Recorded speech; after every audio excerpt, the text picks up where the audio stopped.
भैया, पप्पू पड़ोसी का जाना था। हैं? हम ही हैं भैया पप्पू पड़ोसी उर्फ धर्मात्मा।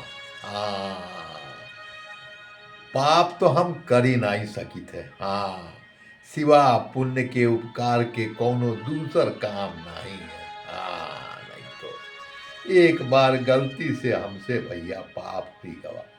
पता नहीं ईश्वर के का मर्जी रहा।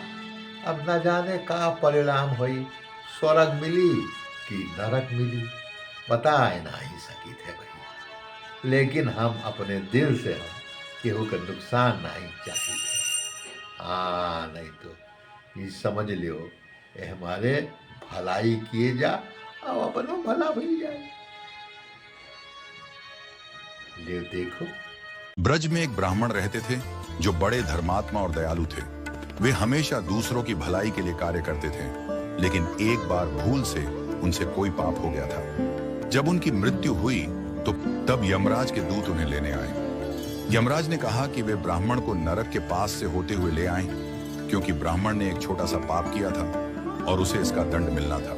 जब यमदूत ब्राह्मण को नरक के पास लेकर पहुंचे तो वहां नरक में पड़े प्राणियों की चीख पुकार और दुख की आवाजें सुनकर ब्राह्मण का दिल घबराने लगा। वे जल्दी जल्दी वहां से जाने लगे, लेकिन इसी समय नरक में पड़े जीवों ने उनसे प्रार्थना की। वे बोले, महाराज, आपका कल्याण हो, आप एक घड़ी यहाँ रुक जाइए, क्योंकि आपके शरीर से जो हवा आ रही है उससे हमारी पीड़ा और जलन कम हो रही है। हमें इससे बड़ा सुख मिल रहा है। ब्राह्मण ने उन नरक में पड़े प्राणियों की प्रार्थना सुनी और कहा, अगर मेरे यहाँ खड़े रहने से आप लोगों को राहत मिलती है तो मैं पत्थर की तरह अचल होकर यहाँ खड़ा रहूंगा। इसी समय धर्मराज और इंद्रदेव वहां पहुंचे। धर्मराज ने कहा, ब्राह्मण, मैं आपको स्वर्ग ले जाने के लिए आया हूं, कृपया चलिए।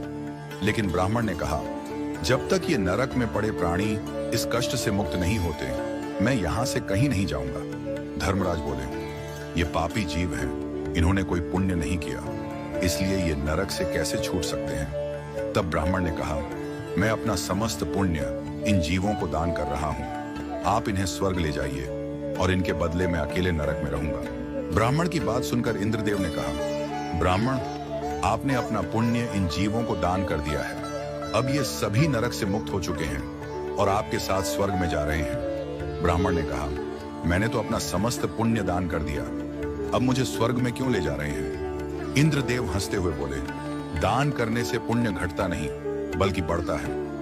अब आप हमारे साथ स्वर्ग चलें।